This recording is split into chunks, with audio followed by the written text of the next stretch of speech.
Ooh. And astonishing goal. That's the way to do it. Herrera, Ibrahimovic! With 3.5 minutes to play. Now Di Maria wants it back, gets it back. Fantastic! That's the luck of the bounce off Gaston Ramirez. Top try! What a day this is turning out to be for Manchester United! Mason Greenwood hits the spot. In he goes towards Muriel. What a save, David De Gea. Brilliant save. Quarterback shooting, quarterback on it. Martial comes in brilliantly. And James, dream debut. Daniel James. Hello and welcome back to another episode of the United Devils podcast. Again, like last week, we will be looking at something slightly different with the suspended football now extended to at least June. This week we are going to be looking at specifically United's 2012-13 season, their last title-winning season, and about how in Liverpool's current position, what we would have felt at the time if it happened the other way. And with me today, I welcome back Jayson. Welcome back. And firstly, just how is everything where you are? It's pretty crazy here. I can't even equate this to anything back and think of, how this feels, in different moments in my life. I go back, I'm a little older than you, so I go back to 9/11. I remember how the country felt after that. I remember how the world felt after that. But it was a single event that you kind of was over, and even though it was still scary, you could see how precautions were being taken to make the world safer. This just feels like there's no end in sight, So, and I'm still seeing people not taking it seriously. I'm still seeing people go out and try to, congregate together, and so there's no excuses for people in this podcast. You're home, you should be listening to United Devils podcast, right? But yeah, that's just how it feels to me. How is it over there? I mean, is it similar to how I'm describing, or a little different? Oh, absolutely, yeah, it is very similar to that. I think the fact that the death toll is actually increasing a lot more. I mean, it was, I think, 500 in the last 24 hours. Here is sort of, wow. Hopefully made people a little bit more worried. Both my parents are key workers, so they're kind of bustling about, getting everything done, they're making calls from home as well at the moment, and also trying to limit their contact, but they kind of see how crazy it is. Shops, there's massive queues, but for people trying to still get loads of goods and stuff, but it is slowing down in that sense. Right, and that's the problem. It's like people are still getting, even if they're they're supposed to not be out, people are going out to get supplies, and then they're lining up, hundreds in a row, which defeats the purpose. They're already out and in groups. So yeah, that's the scary part. That's where I was saying before, I don't know when this is going to end. There's no end in sight, really. No, of course, no, there isn't really. It's also very kind of unexpected, really. It just sort of hit everyone like a tsunami, really. But yep, exactly. You're so right. And in fact, just now, UEFA have announced that they are cancelling all June internationals, and remaining that all club competitions will be suspended for the foreseeable future. And it looks specifically like this season will not be finished, certainly before June or July.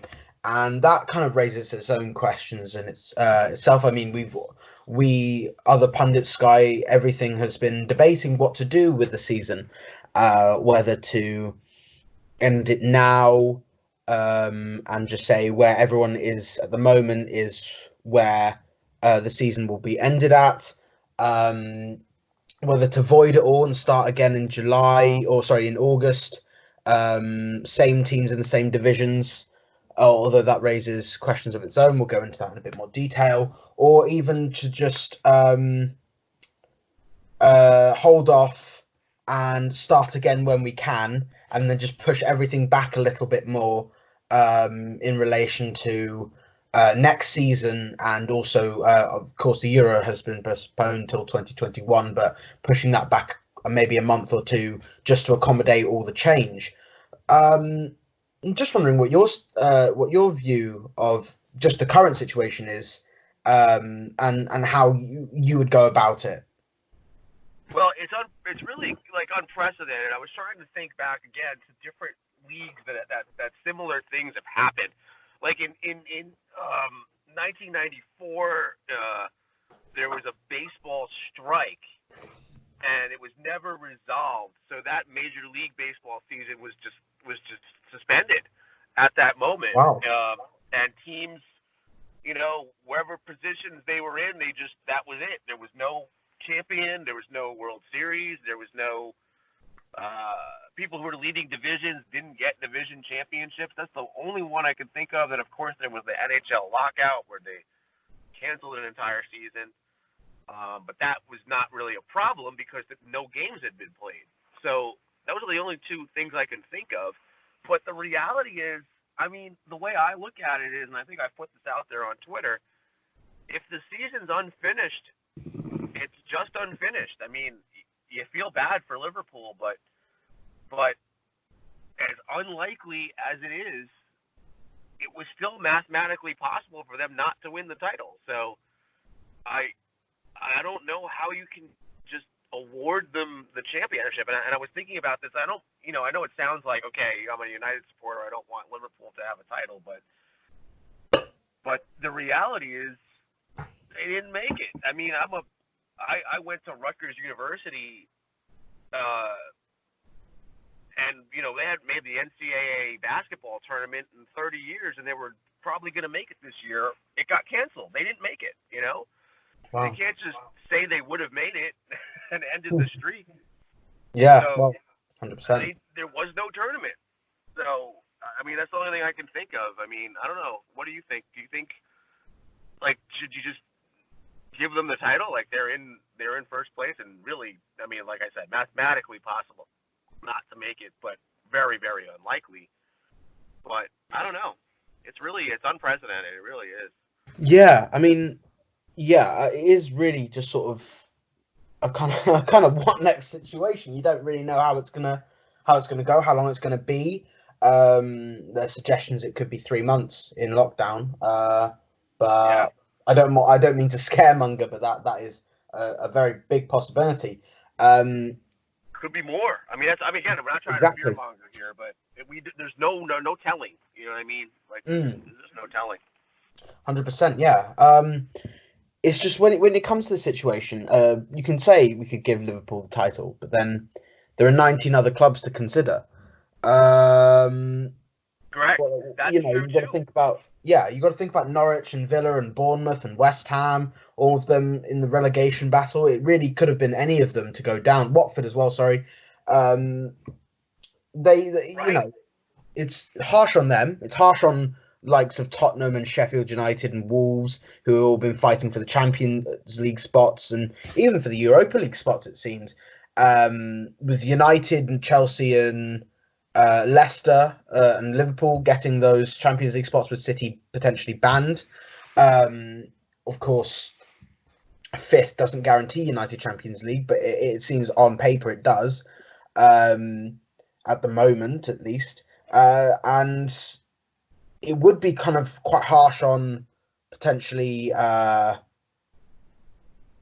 Liverpool obviously, but it would be harsh on the likes of Leicester on the other hand, and Arsenal Sorry, not Arsenal. It would be harsh on Leicester and Chelsea to scrap the season now, declare it void as well, because then they wouldn't be in the high positions they would be. You think with Chelsea stuttering form at the moment, Leicester doing so well at the beginning of the season, it is quite hard and harsh to go either way. So obviously the best sort of outcome would be to somehow finish the season at some other point. And if anything, that will help teams with like Tottenham, who have loads of injuries, United, who are getting Rashford and Pogba back soon, even Man City with Laporte and Sane both out with long-term injuries. It would be beneficial to get all the players back. No question, and that creates another point. Like if you do end up playing this season out, let's say somehow the ban's lifted, and not the ban, but the lockout or the lockdown is lifted by, like, let's say June 15th, just for sake of argument. You're playing match 30 with guys who shouldn't have been available for match 30. Like, so do you go back and say, look, they were declared out, so they can't play, even though they're now fully fit? I mean, it's that's kind of unfair. And I think what you said is a brilliant point also that's not being discussed. I've not seen this discussed anywhere. Where everyone's talking about Liverpool, but what about Bournemouth and Watford and Aston Villa? Those teams, it's not like they were well off the relegation pace. You know, it's not like, you know, I mean, you could say it's not particularly harsh to Norwich. You know, they're 6 points out of even being in a tie for you know, not being relegated. But do you just relegate Aston Villa and Bournemouth and Norwich, like, because that's where they're at in the standings, when they could have easily strung together 2 wins or 3 wins, which would have virtually guaranteed any of those teams' safety? So, and I believe they were going to play each other. So I don't. Yeah, that's the point no one has made. You're the first person I've seen mention that about the relegation. So, wow, like, you know what I mean? That's another thing to consider, and it's where, you know, everyone can say, yeah, look, no one was catching Liverpool, but if you award them the title, you have to do the relegation too, right? I would think, unless you say, hey, they're safe, everyone's safe. But then what about, you know, the championship? You know, the first place team in the championship, who I don't know off the top of my head, but I'll look up. They were going to get promoted. Did they get promoted? I think it would have to mean. I mean, you think about Leeds, who missed out on it so narrowly last season. Yeah, I mean, they're only up by a point, but they're in that first 2 spots pretty solidly. So, and West Brom, and, you know, do they get promoted? Do they win the do they win the English Championship? I don't know. That's another thing to consider, which is not being brought up. Yeah, it is. It really is. I mean, people are really kind of centered around Liverpool, and then you think about all the other teams, and you've got to think about who would benefit. And actually, Suraj did an article on which teams would prefer the season to be voided, which teams would be kind of ideally wanting the season to be postponed and then carried on later, and which teams would prefer it to be just sort of ended right now, and then wherever the chips have fallen, that's where it ends. And I think that's probably how it's going to be, because I feel like you do have to give the title to Liverpool, and it is harsh on the teams at the bottom, but it's sort of at that point you got to say, with 29 games gone, they have sort of allowed it to happen in that sense, or they have kind of they have done, I say done enough, but they've performed as they have performed, and that's where they are because of it. Right. But let's sort of compare the 2 seasons, and you think about as we were saying, the 2012-2013 season, and with 9 games to go, as Liverpool did, Liverpool are at the moment, Manchester United were only 9 points clear, And they had Man City to play. Of course, they did lose at home. Right. And they had some difficult games. Chelsea at home, Arsenal away, West Ham away, and the Boleyn Ground was always sort of a very tough game. And Swansea were high flying that season too. It was a relatively difficult run-in. Would you have felt aggrieved at that point to have been denied the title with only a 9-point gap? That team felt like it wasn't going to be denied down the stretch of that season, even with the Man City loss. It seemed inevitable. They were so angry about how the 2011-2012 season had ended, where they lost on goal differential with like 2 last-second goals that City had scored to tie the standing. It felt like the title had been ripped away from Man United in 2011. So it felt like they weren't going to be denied. But as you said, like that stretch coming in was not going to be simple. That was, I mean, they had just drawn West Ham, which, you know, if you were a United supporter back then, yes, West Ham was always a difficult place to play, but you did expect to win a match like that. But you know, I don't think I would have felt aggrieved. I don't think I really would have. Because, you know, like you said, it was only a 9 or a 10-point advantage. It was pretty much safe, you know, with 9 to go and a 3-game lead, basically. But, you know, it wasn't finished. The interesting thing about that season was the relegated teams were pretty firmly in relegation. You know, Wigan was 3 points off the pace, you know, to be safe. But, you know, it would have been hard to say that Reading or Queen's Park were hard done, you know, being 4 points off safety with 9 to go. And having between the two of them only won 9 out of 58 matches. So, you know, that's, like you said, on the bottom of the table, it wouldn't have been as aggrieving, I think, as this year, where it's much closer. Where that, to me, that battle was more interesting than the top of the table. I don't know how you felt when we paused on 2020, but I was much more interested in the bottom table battle than I was in the top. What did you think? This season? Yeah. Yeah. Well, the bottom table was very interesting. I mean, it still kind of is. I mean, we don't know. But it is a very interesting thing because Watford were, you know, rock bottom until Nigel Pearson came in. And it looked like it was an embarrassing loss. Well, it was an embarrassing loss, but it looked like a very embarrassing loss when United lost to them. And then Watford have actually improved a lot in 2020. Yeah, they've played much better lately.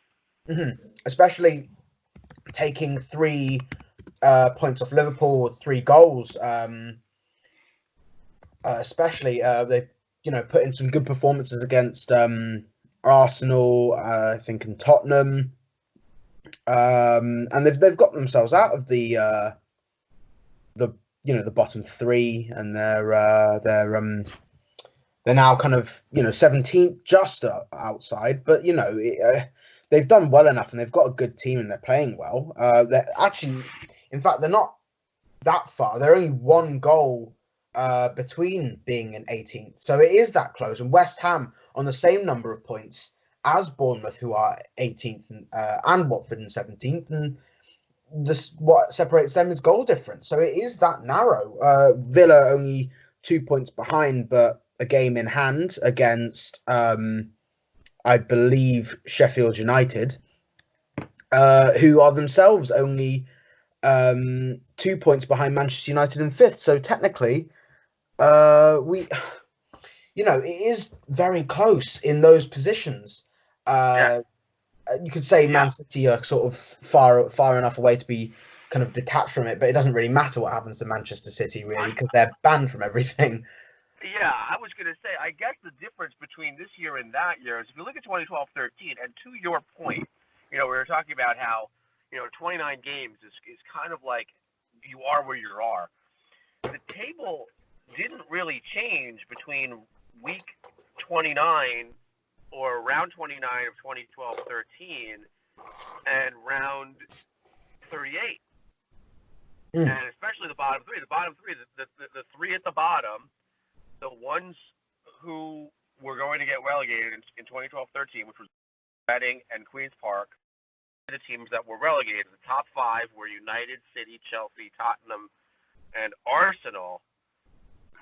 And by week 38, the only switch was Arsenal had moved ahead of Tottenham by a point to pick up fourth place. And I remember that was Tottenham supporters were heartbroken that day, missing out on Champions League. That was like the one, the one piece of drama on that season's final day, as United were long gone by then. And I think there was almost no chance of Wigan catching Sunderland. They would have had to have won by like 11 goals or something. So, like to your point where you say, look, it's harsh to end the season after 29 games, but in 2012-13, the relegated teams in week 29 didn't change. But in this season, I don't know if that would hold true because, it really is that close at the bottom. There are three teams on 27 points. And then they're only 2 points clear of Aston Villa, and really Norwich would have nothing to complain about. I don't think they were the worst team all season long, as far as I could see. But yeah, what's your gut telling you? Do you think they're just going to say, look, we're just going to pause it and we're going to say that's it? Like 29 games is the season, and sorry, Bournemouth, Aston Villa, and Norwich. Congratulations, Leeds and Fulham. Liverpool, you have the title, and then the top five are the top five. And do you think that's where it's going to head? It is sort of an interesting thing because you can't sort of write the season off altogether because silverware's already been won. Liverpool have won the Club World Cup. Liverpool have won the Super Cup? City have won the Community Shield and the League Cup as well. Yep. So you can't. I feel like that's sort of not been looked at. You can't write off all the seasons because domestic trophies have already been won. European trophies have already been won. It's not sort of doesn't make sense to write off a season when people have already accomplished something. And then when you think about the teams in the positions where they are, should it be just... And here's another piece of it. Sorry, I didn't mean to cut you off, but I have another thought. Man City is banned as how long? 3 years? 2, maximum, I believe. 2, right? 2 to... Wait, sorry. It is 2 years. You're right. And so they, in a sense, if the season's just canceled, they get rewarded. They would, would that count toward their ban? Or would they have to have 2 additional years? Well, that's the thing. That's another factor to put in because then it would sort of raise questions as to who would then take that spot. Would nobody take that spot? Would it be Arsenal because they finished 5th last season? How would that work? That's another question that needs to be raised. And Arsenal set the right, and then Arsenal would get to play in a Champions League with a squad that looks nothing like the squad that finished 5th 2 years ago. So, you know what I mean? It's like, what can you do? It's a mess. It really is. There's no other way to describe it. Yeah, I think obviously the best case scenario is to play it out. It does look like the June... I think actually that UEFA cancellation of the June fixtures is actually just so that if the lockdown and everything is cleared and football is cleared to play again, it means that the football can be played in a 4-week period in June. 9 games in 4 weeks isn't actually all that bad in sort of context of this situation. If the European games are actually to be called off and the domestic cups and you just play the leagues out, that is actually something that you could consider. But it seems sort of best case scenario is to finish off the season. And if not, you have to think voiding it is not really an option when it comes to you can't say, well, nothing was complete when things were actually complete. And so it would have to be kind of finishing it where it is. I think you do have to award Liverpool the trophy, but you'd think they wouldn't be too happy with it either, by the fact that there's always going to be that little asterisk where it's like a DNF kind of thing, did not finish. Yeah. Right. It's almost like, you'd have to put like an asterisk. It's just a 29-game season. Exactly. Wow. And it's funny. I mean, I don't mean there's nothing really funny about this pandemic, but one of the things that is kind of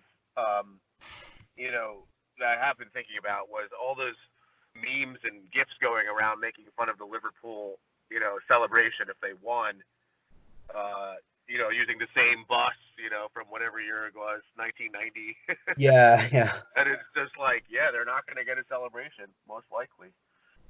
No, I mean, it is sort of, they probably won't do they might do it in kind of whenever it's over, they'll do that thing if they are awarded the title, which I think when you think about it, when you think about the other teams though, is there a better way than just to avoid it, or would you try and do kind of like a prediction of how they're going to play, or do you think that's a bit too far-fetched? What do you think this will mean, or what do you think is the best sort of option for all the other teams, all the other 19 teams? I think the fairest thing would be voiding the season, but again, that opens up a lot of Pandora's boxes, like we've talked about, like with if you void the season, then a team like Norwich, they get a free shot to do it again next season, realizing their pitfalls would cause them to be such a bad team. They can fix that and get they get kind of rewarded for having a horrible season. Yeah. So, but I still think that might be the fairest thing. The other thing you could do is award Liverpool the title and just say, hey, the season ends on the 29th, 29th round, and sorry, that just is what it is. But that creates a lot of issues that we've described as well, like with promotion, relegation, other leagues. Like the championship has a playoff for their third promoted team. What do you do with that? Do you just wait to play it when you can behind closed doors, whatever you do? Or do you just say, hey, this year the third place team gets promoted instead of 3 and 4 playing each other? It's a lot of. I think the least messy way is to just void it. But like you said, there's been domestic silverware won. I think there's no decision that's clean. There's not one clean. The only clean way to finish this would be to somehow play it out. Like if you can do it in July or August or something. But I don't know. My gut tells me they're just going to cancel it. I mean, that's what I'm thinking is going to happen. What do you think is going to happen? Do you think they're just going to cancel it? Like, is that? Yeah, I do. I think if they can't finish it, they're going to cancel it, and it's going to cause a lot of concern. But then when you look at it, it'll be kind of like, if you're good enough to have been 25 points clear this season, you can be good enough to do it next season. But then it does sort of leave things like Manchester City's. I think what you could do is you could give Champions League football to the teams that have got themselves there. That sort of it would sound weird, but you could do like a conversion where you give the Champions League football to those people that have deserved it, especially with the Man City ban. You think whether it'll be sort of almost a coin toss between Arsenal and United as to who gets it. And you have to say that on, the balance of it, United were, in the Europa League, or about to go into the quarterfinals, you have to say, with the 5-0 win away from LASK. No question. And Arsenal have done far less than United have in the race for Champions League football. So you could give United that. I mean, that sounds, obviously it sounds biased, But that is sort of, it seems like the best way to do it. So you don't reward Man City for their financial fair play breaches. Right. You let each. What you could do is you could redo it. So you essentially say that each contract that was supposed to be expiring in July 20 or June 2020 will then be extended automatically for 1 year. So basically, it means that at the end of next season or the end of next June, each team will be in the same position they really are, but just 1 year older. I mean, that's what they're planning to do with some universities, is just pause right now, and you can complete your degree basically as if you'd restarted. So that is the other option. You could resume it sort of at a different point. So I mean, that it does mean that everyone gets a fair chance to, try again and actually run it. And if you are as bad as the league is showing now, you will be in the same place as next year. And it does mean that if you're as good as you are, say for Leeds and West Brom and Liverpool and Sheffield United as well, that you'll continue to do well and cause problems for other teams and perform to the same abilities you have done last season. So it doesn't reward anyone for kind of an unfinished season. And I think you kind of have led into a really good point where sometimes we have to just kind of take a step back and look at the big picture and just say, hey, look, sometimes things just aren't fair. You know what I mean? And is it fair that certain teams get a second chance at things, or that the ban for Man City doesn't quite work the way it was supposed to work, or does is it fair that United spent a whole bunch of money to bring Bruno Fernandes in to play 2 games? Like, I mean, and sometimes the answer to those questions are, you're like, yeah, sometimes it isn't fair, and it sucks, but the way it is, that's kind of all I can really say. I mean, sometimes we spend a lot of time looking for fair, and there just is no fair, unfortunately. There's no kind of unanimous fair. It's just whatever's the fairest. Right. Or the best of the worst of the. I mean, it's horrible. I mean, there's no way to sugarcoat this. This is a terrible situation. And does it suck that, people who were supposed to graduate university in May are now maybe not going to be able to do it till next May? Yeah, that does suck.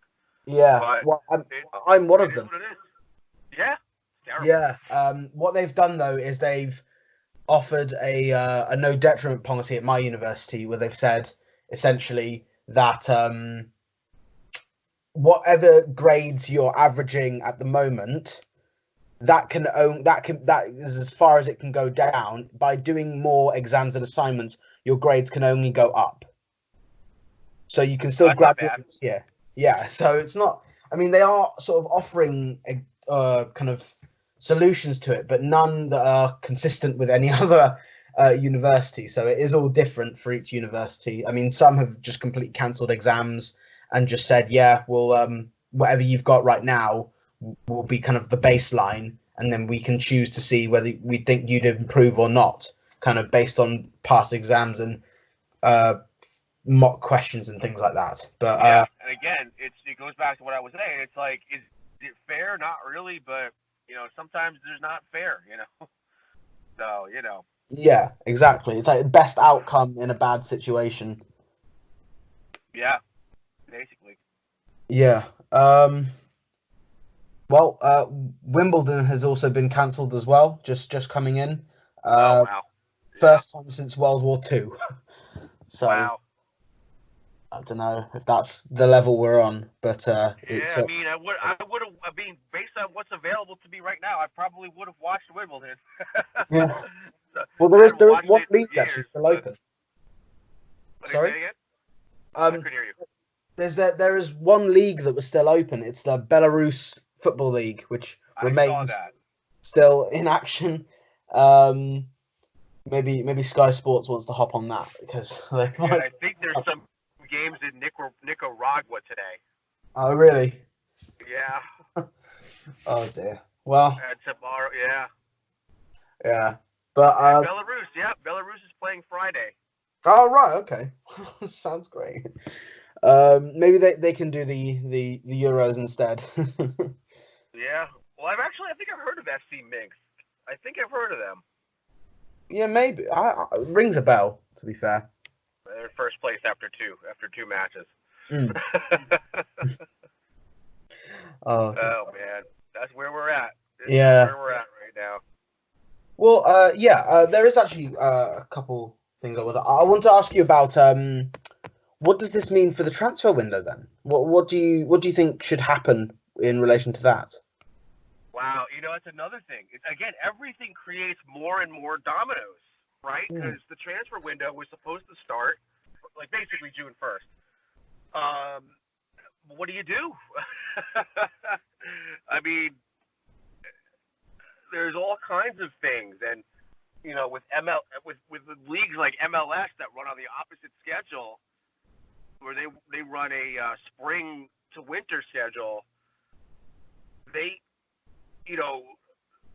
that's a good place for players who are out of contract to go play, and they won't be able to do that. I have no idea, and especially with what you're saying, if they have to complete this season later on, let's say they figure out a way to shift it to where it just gets completed in July and August. Mm-hmm.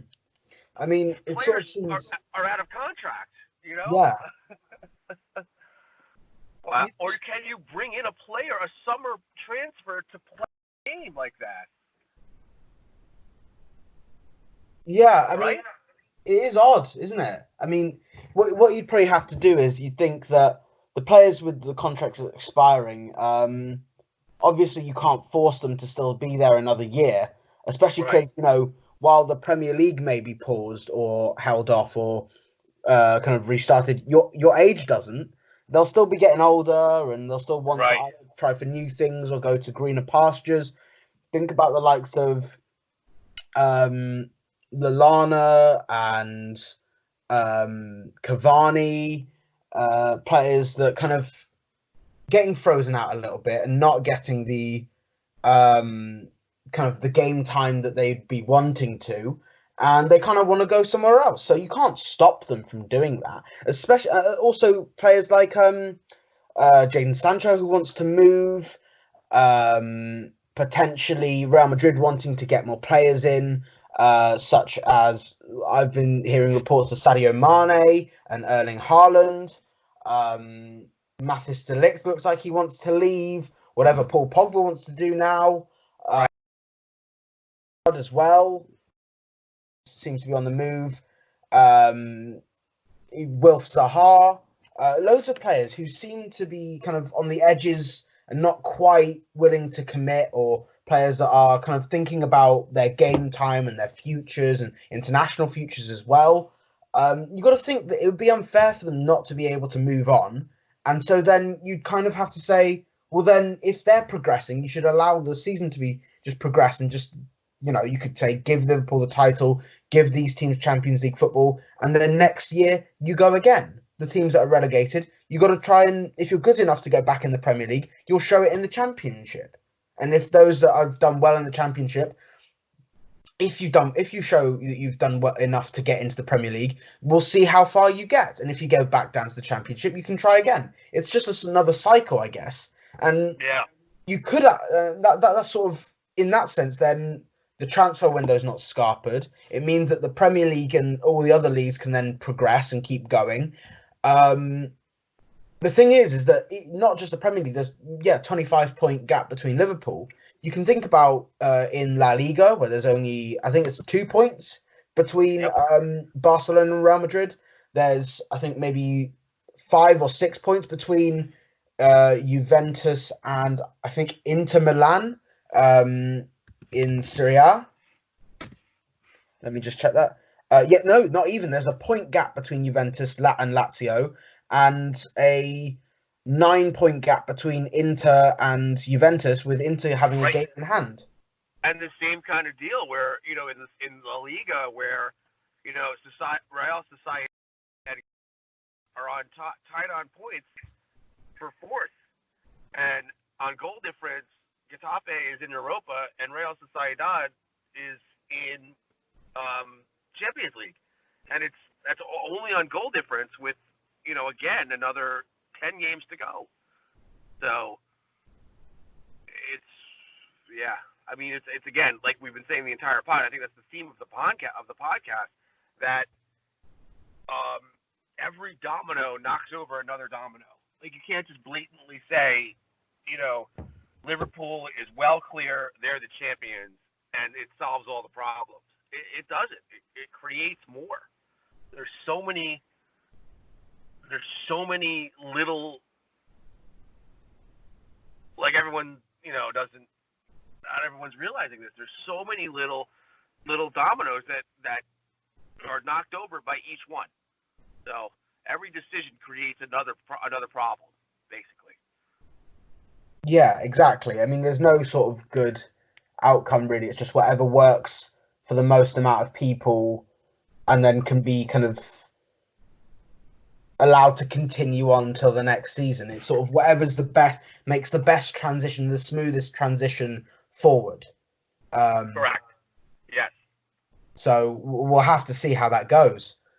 But I guess essentially, I think with all the other little things that are happening, when they've made the final decision whether it's going to be postponed, cancelled, or ended right there and then, that will then determine where all the other kind of events occur, where everything else happens with the transfer window, with contracts, with the Man City ban, with football next season, with titles and things like that. As soon as the big thing is sorted, all the other little things will start to become much clearer.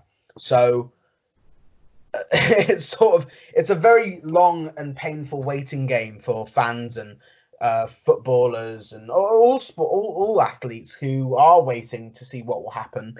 Of course, you'd like to think that they would be consistent across the board with every single league and every single sport, because certainly it seems that that's the fairest way to do things. So say with the NFL and the NBA and the MLS, that they'd all kind of be consistent with each other, as well as the European sports, all the rugby leagues, and there's some, I think there's Confederations Cup in women's football as well, something like that. But that all needs to be kind of all consistent, and so you get the kind of the fairest outcome for every team. Yeah, and I guess it's the key point too. Like the key word there is fairest. Like it's not going to be, whatever it is, it's not going to be fair. But fairest is the best you can do, really. Exactly.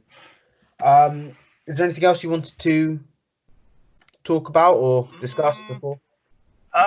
You know what? I guess I just wanted to kind of I just thought about this just going into the pod, just, thinking back on that championship season in 2012, 2013, and kind of putting it in perspective of how I would have felt. And granted, it was a much smaller gap. So I don't think I would have felt as hard done as Liverpool will feel if this doesn't happen for them. That was really what I was thinking about. How about you? Any last thoughts?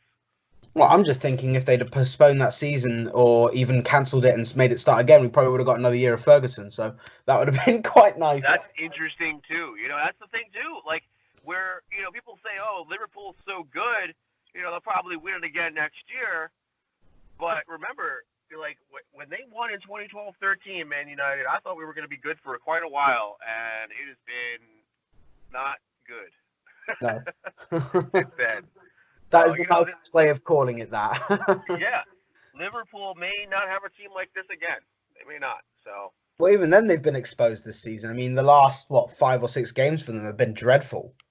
It's been amazing, actually. Yeah. So, they looked literally unbeatable. And yeah, like they've turned from unbeatable to very beatable. Mm-hmm. No, for sure. It's sort of it all kind of changes when you lose one.